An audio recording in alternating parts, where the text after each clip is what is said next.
He's like, I had to lift it up for him because he couldn't do it himself. yeah. That whole slant back will actually flex around.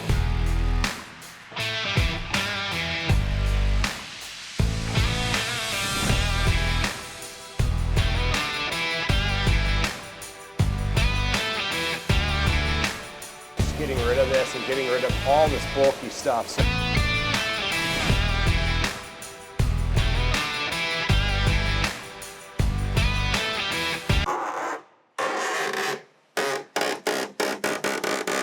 You guys get that?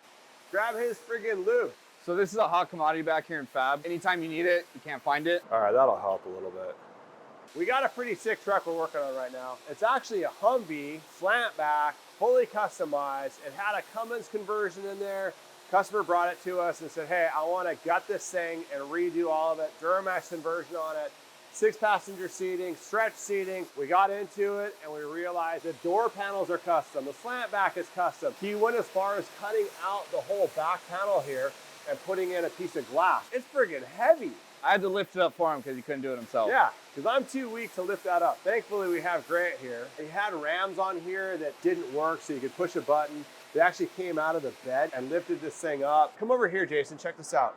You get in here, 4 passengers, one here, one here, one here, one there, across the back, and then the 2 in the front. A lot of leg room. This is definitely like the best seat in the house. We're gonna do the stretch seating, taking out this whole area right here, getting rid of that bulkhead. That allows the rear seats to move back. When that happens, what you can do is easily walk in and out. Instead of having the seat end right about here, it actually ends right about here. A lot more leg room. Problem with it is you wanted to retain the slant back. Started looking at this thing, and this thing has been so customized. This is an actual H1 Hummer cross member here that's been welded into a full slant back to retain by a 1/4 bolt. That's what it's pivoting off of.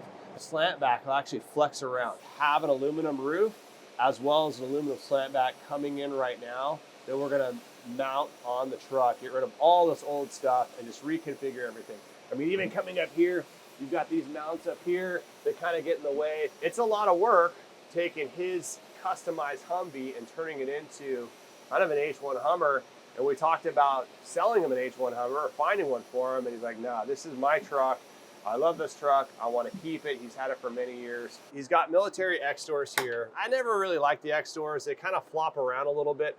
Not so much on this one because of all the bracing that they did on the inside. So they built this whole steel mount here as like cover plate to kind of emulate like a factory H1 door. They're starting to rust and fall apart. It's all steel as well, which is crazy. It just adds more weight. Yeah. I mean, we were talking about it earlier. Probably close to 800 total. Down on the bottom, he mounted drop-down running boards on the inside here. If they're done incorrectly, they hang down super low, what it's doing right now. It's actually below this. Yeah, this guy's hanging down almost 8 inches for the drop-down running boards, where ours hang down almost like 2 inches or so. You do have the mount that mounts them up there, the running board. It's gonna take up a little bit of room, but we have some custom CNC brackets that we manufacture in-house that allow it to articulate correctly and tuck up against the bottom of the body nice and tight, where this guy hangs down quite a bit. To fix that, they created this like side skirt that goes over the top, and also they created another step on here. The step is steel, body's aluminum. I think that the people did it were kind of inexperienced. They were like, yeah, well, let's take on a project and let's do, you know, the best we possibly can. And they did a good job on the roof, but why go through the trouble of manufacturing that by hand out of like sheet metal when you could just simply go out there and buy a roof somewhere, or even from AM General. This truck was built a few years ago when roofs were still available. You could just buy a brand new roof and throw it on there. Instead, they hand created this whole roof up here. The slant back's been created. That's all steel back there. I mean, it's a lot of work. And I think it could have been done a lot easier and have a little bit better finished product when it was done. We'll probably save like 600-700 pounds on this truck, which is incredible. We also had that whole HVAC system in there. We had to kind of fill it with the pieces that we cut out and all that. Oh yeah, yeah. Had an HVAC system buried in the panels there. Yeah, like did all the custom work, cut out probably 1.5 foot section throughout the whole center. Yeah. So I kind of zombied it when I cut out for the extra seating in the back. I took that and I replaced it back in to fill that gap. And they also took out the support beam in the middle and just left it empty. So I put in a new one as well, that 2x3 or whatever it is, aluminum in there. Yeah, it was just completely missing. So it was kind of just free floating on its own. So we went ahead and made a brand new one, stuck it in there properly. And the shifter too, you took out that custom shifter. Yep. There's a weird custom shifter in there. It had a Cummins conversion on there. And yeah, just getting it put back to a proper state. It's a tough call to do all of this work on a truck that's been so heavily modified, but it's also kind of cool to see that we're taking a truck that was probably somewhat questionable in a lot of the work and bringing it back up to the correct standards.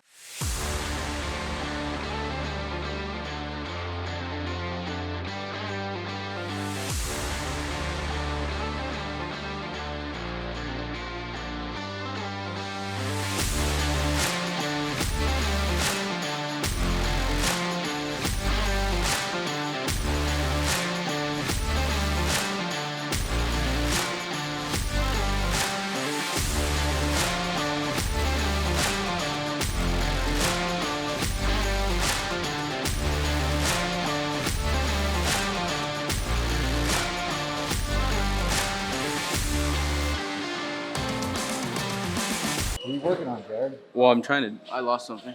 What did you lose? I lost a roll. A roll?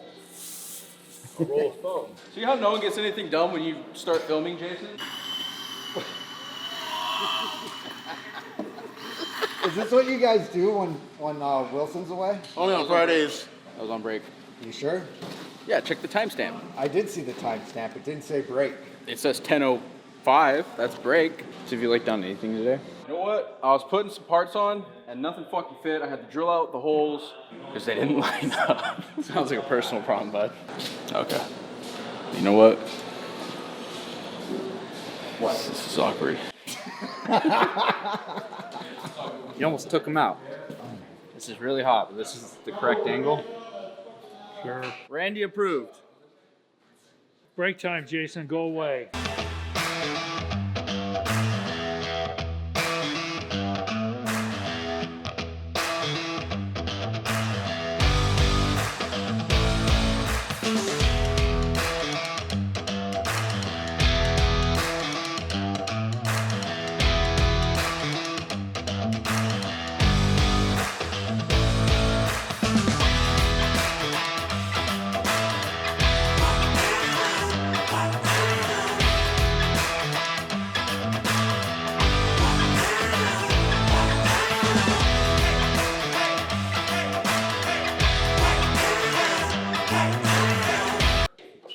Oh no. You're making me nervous, dude. I'm gonna start sweating. What? Because, man, that camera is just. You gotta look here. It says a lot. What does it say? It says, "Hey, man, I'm watching you closer than I generally am." Man, what if I do this? There you go.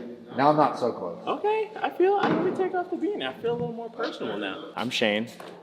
I'm the newest newbie. Trying to be the greatest addition to Predator. Oh, sorry. Really, Tommy? Are we filming? No. Sorry, Mark. Flyer slip. I'm missing a set of pliers. Oh, Tommy took them. I'm pretty sure. Good thing they got warranty. There's me with hair. Whoa! Who is that kid? Hey, Wow. if you zoom in, you can see the freckles. I used to have freckles. Yep. So yeah, I did have hair back in the days. This going in a California truck? Canadian truck. You want to go check it out? Sure. Let's go. So this is a 6.2 supercharged Magnuson supercharger right there. Super clean. Inside is really nice. This truck just arrived today, so we should be starting it Monday. The same old shenanigans. That's this one here. Maybe I should be here. Maybe. Maybe. So why don't you end the vlog, Flo? What do you guys normally say? Thanks for watching. If you haven't done it, subscribe, hit the bell, and we'll see you guys next week. That's all the excitement I get? There you go. That's it. Oh, That's man. it. That's all I got. It's the end of the day. We're tired. Gotta go.